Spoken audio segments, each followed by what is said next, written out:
Havenu Shalom Alaihim. Salam damai sejahtera bagi kita semua.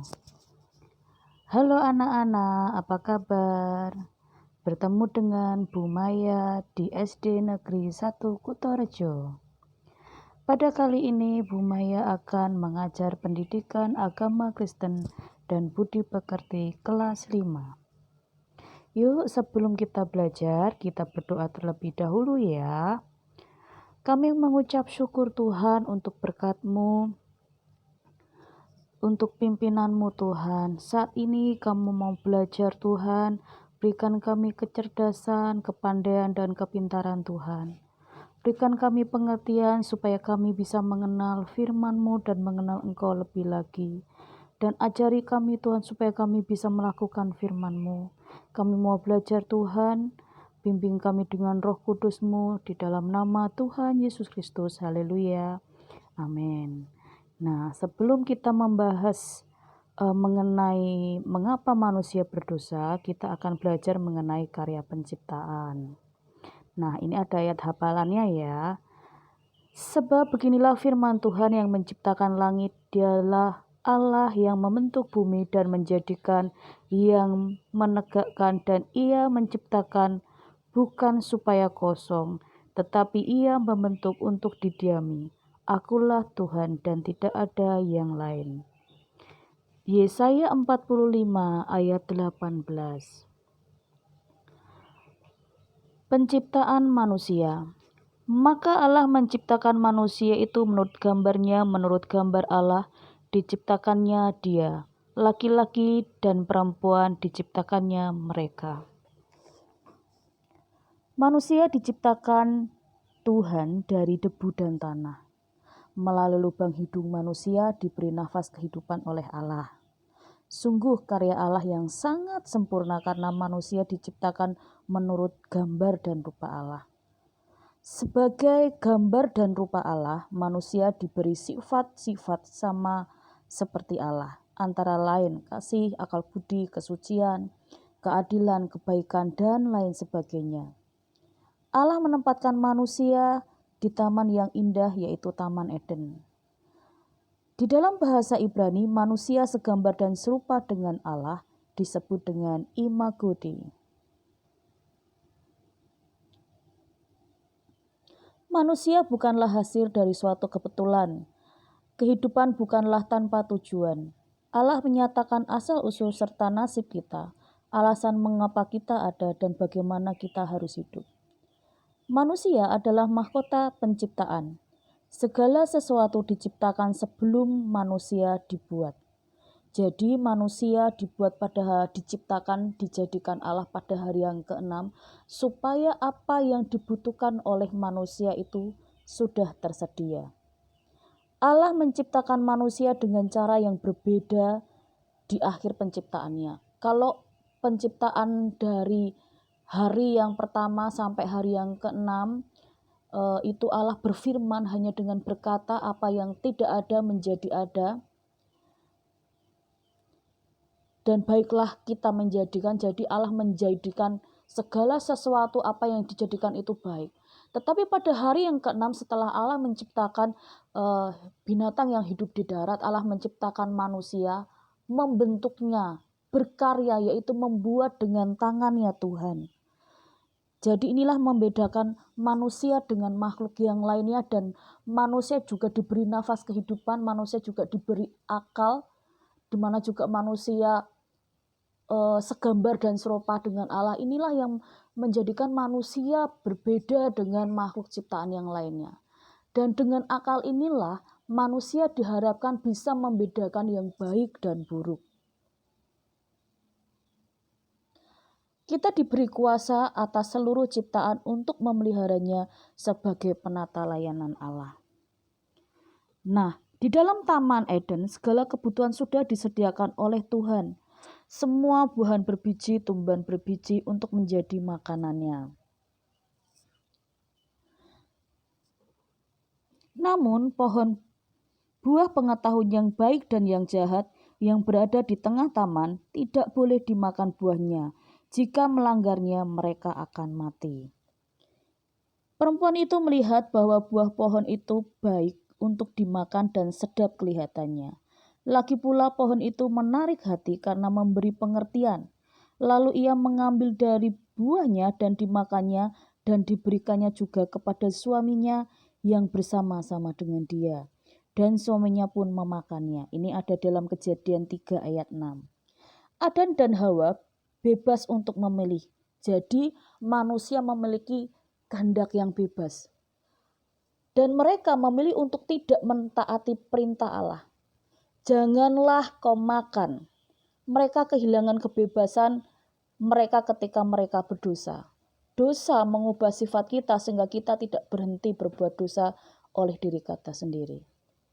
Kita dipanggil untuk membuat pilihan yang tepat setiap hari tentang beberapa hal dari dosa, yaitu mengenai keinginan daging, keinginan mata, dan keangkuhan hidup. Dan kita harus memilih untuk taat setiap hari atau tidak. Dan kita supaya bisa taat kepada Allah, kita harus memohon kepada Allah. Nah, kita juga akan belajar apa itu dosa. Hubungan manusia di Taman Eden sangat indah dan harmonis. Manusia dengan penuh rasa hormat dan mendengarkan mentaati perintah Tuhan. Tuhan berjanji apabila mereka taat dan setia kepadanya, mereka akan dianugerahi kesejahteraan kekal.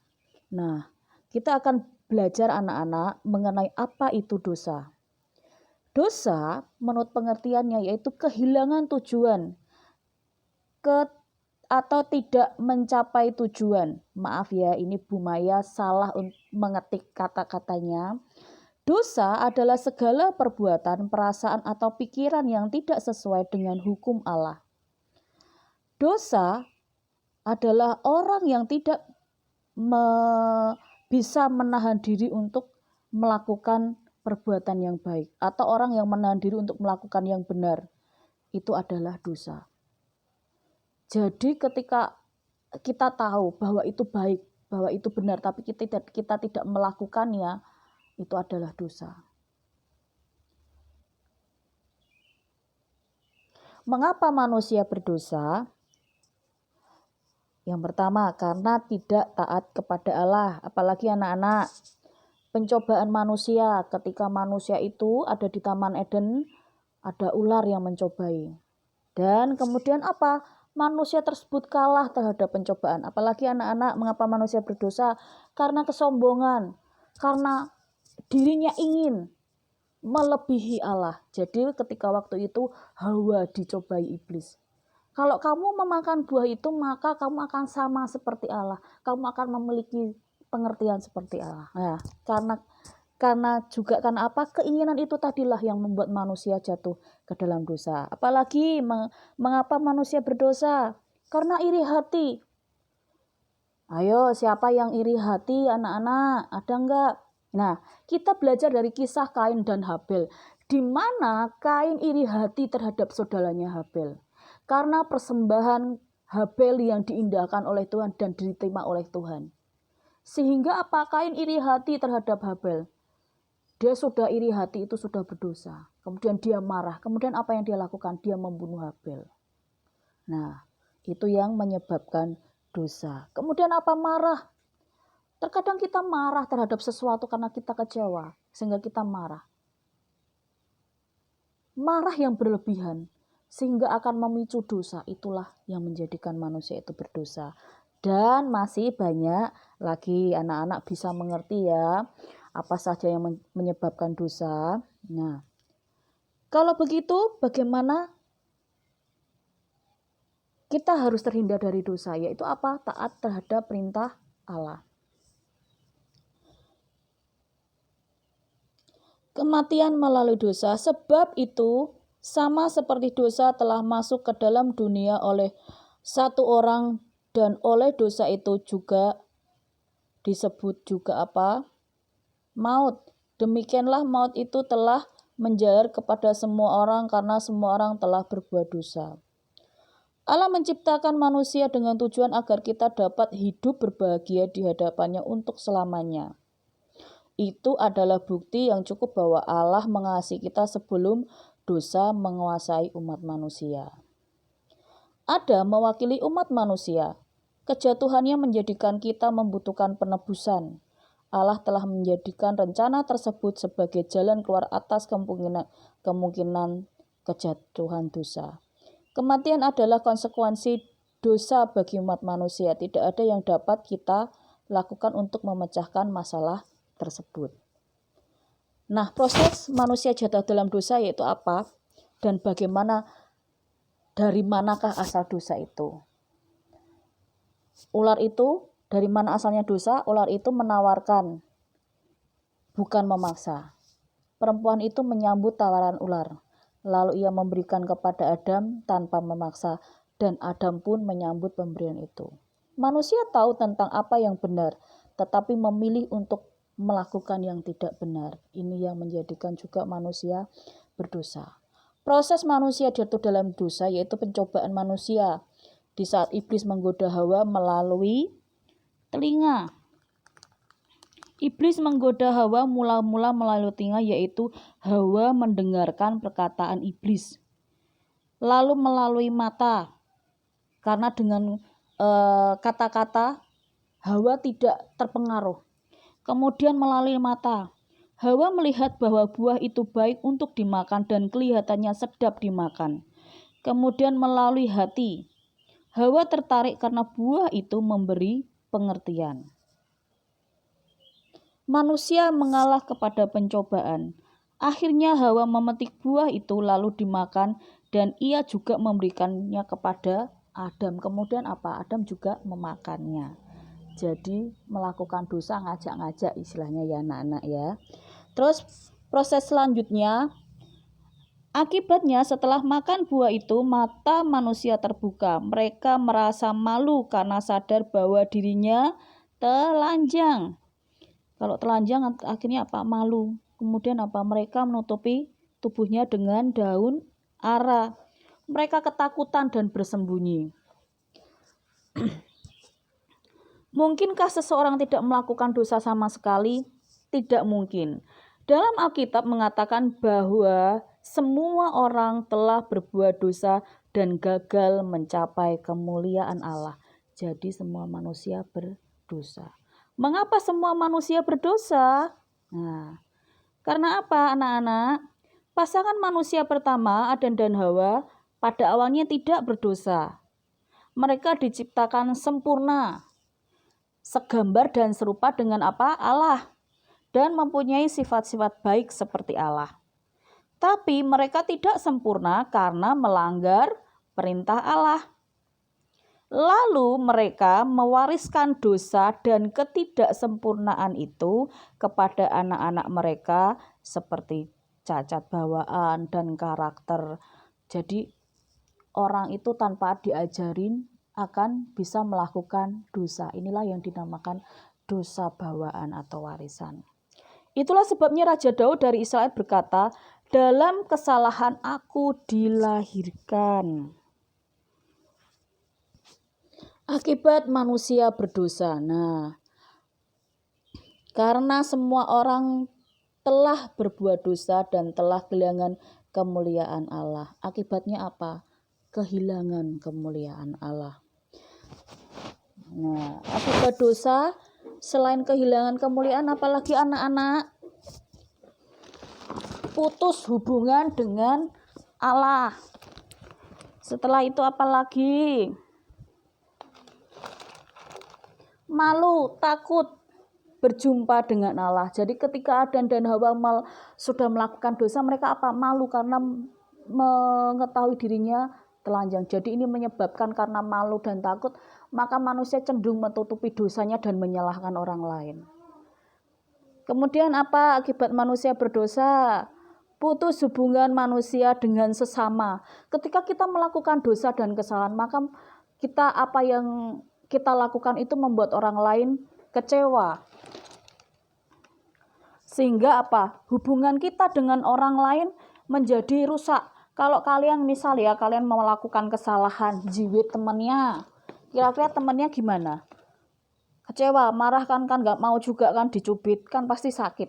Itu pasti kan temannya nggak mau berteman denganmu. Lah itulah namanya putus hubungan dengan sesamanya. Kemudian apalagi? Dikuasai atau diperbudak oleh dosa. Kalau kita melakukan suatu kebiasaan yang jelek, suatu kesalahan, kita berbuat bohong, nggak apa-apa, nggak ketahuan. Kemudian kita bertindak lagi, berbohong lagi, nggak apa-apa. Lama-kelamaan kita akan menjadi suatu pembiasaan diri melakukan hal yang bohong. Akhirnya apa? Kita diperbudak oleh dosa. Kita akan menjadi suatu kebiasaan menjadi orang yang berbohong. Nah, anak-anak, kita harus belajar. Kita tidak melakukan dosa, tidak kompromi dengan dosa, tidak ada dosa kecil, dosa besar, tidak ada. Bohong untuk kebaikan itu enggak ada. Bohong adalah bohong. Bohong itu dosa, ya anak-anak ya. Kemudian apa? Terkena murka Allah. Upah dosa adalah maut. Selain itu kita akan menerima penghukuman dan penghakiman. Yesus datang untuk menanggungkan murka Allah atas manusia itu pada dirinya sendiri. Penghukuman Tuhan. Ular menjadi binatang terkutuk. Jadi, akibat dosanya menjadikan hubungannya dengan Tuhan menjadi putus. Itulah yang disebut mati rohani. Jadi, karena dosa kita akan mengalami kematian rohani. Kematian rohani itu maksudnya mati secara rohaninya. Kematian itu tidak hanya orang sudah tidak bernafas itu mati, tapi namanya mati jasmani. Kalau mati rohani itu orang yang sudah rohaninya yang mati. Dia selalu melakukan kesalahan, tidak ada baik-baiknya. Nah itu. Tuhan juga memberikan hukuman kepada ular. Ular menjadi binatang terkutuk, berjalan dengan perutnya dan makanannya debu dan tanah. Kemudian hukuman kepada Hawa? Akan kesakitan saat melahirkan. Hukuman kepada Adam akan bersusah payah dan berpeluh dalam mencari rezeki dari tanah untuk mencukupi hidupnya. Dan hukuman itu berlangsung untuk selama-lamanya. Makanya ibu-ibu akan kesakitan untuk melahirkan. Dan ayah akan bersusah payah untuk mencukupi kebutuhan keluarga, meneteskan keringat. Untuk itu anak-anak, karena orang tua kita sudah melahirkan kita, mengalami kesakitan, dan ayah kita sudah bekerja berlelah, kita harus menghormati orang tua. Meskipun manusia berdosa, Allah tetap mengasihi manusia. Meskipun manusia telah melanggar perintah Tuhan, tetap mengasihi. Buktinya apa? Waktu Adam dan Hawa melanggar, mereka mengetahui dirinya telanjang. Kemudian mereka menutupi dirinya dengan pohon ara. Tetapi Tuhan memberi pakaian Adam dan Hawa dari kulit binatang. Tuhan juga berjanji akan memberikan seorang juru selamat yang akan membebaskan dari hukuman dosa. Janji induk ditulis dalam kitab Kejadian 3. Inilah bukti bahwa Tuhan sangat mengasihi manusia. Bagaimana terhindar dari dosa?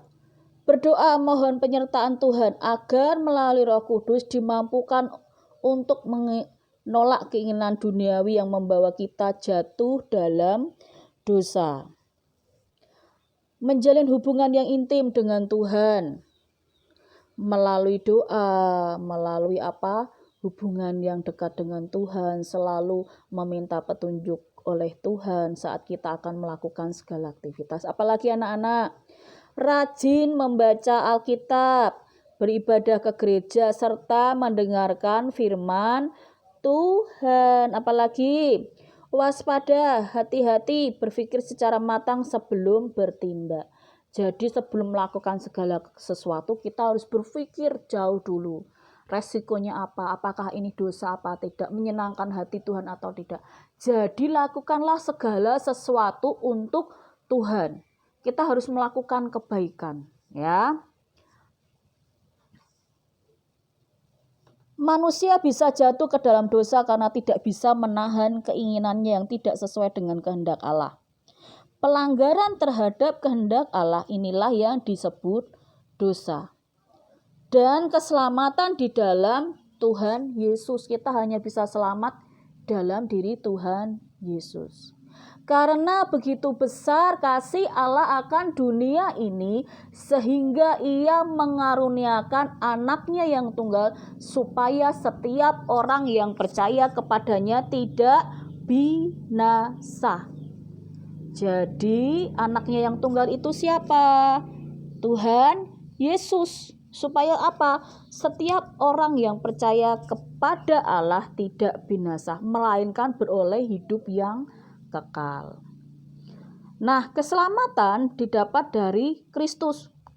Kita mau melakukan perbuatan baik, kita mau taat beragama, atau kita akan moral kita, karakter kita, itu tidak bisa untuk mencapai kekudusan. Hanya salib Kristus yang akan membawa kita memperbaiki hubungan kita dengan Allah.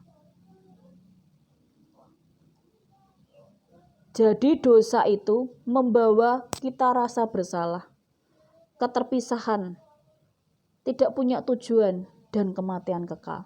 Tetapi salib Kristus akan membawa kita berjumpa dengan Allah.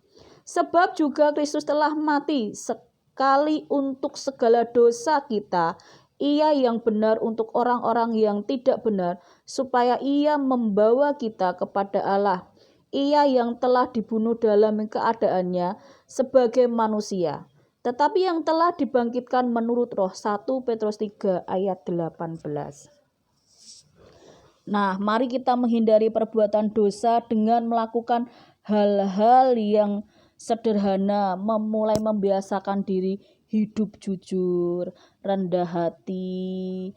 Kebiasaan-kebiasaan ini harus kita lakukan setiap hari supaya akan menjadi karakter kita. Menjadi orang yang sabar, pemaaf, rajin menghargai milik orang lain, peduli terhadap orang lain. Dengan melakukannya berarti apa anak-anak? Kita mempertahankan keselamatan yang diberikan Tuhan. Untuk itu, supaya kita tidak jatuh ke dalam dosa, kita harus mohon penyertaan dari Tuhan. Kita harus minta Roh Kudus, pimpin kami Tuhan. Supaya apa? Kita tidak berbuat dosa, melainkan apa? Melakukan kebiasaan yang baik, melakukan hal yang menyenangkan hati Tuhan. Nah, pelajaran sampai di sini dulu ya. Kita akan lanjutkan pelajarannya di hari yang lain pas jadwal pelajaran agama. Yuk, kita sudah selesai. Kita berdoa dulu karena penyertaan Tuhan telah menyertai kita. Terima kasih Tuhan, Kau telah sertai kami telah selesai belajar. Terima kasih untuk firman-Mu. Berikan kami terus pengertian supaya kami dapat memahami. Ajari kami Tuhan untuk kami taat dan setia dan kami melakukan firman-Mu. Terima kasih Tuhan, di dalam nama Tuhan Yesus Kristus. Haleluya. Amin.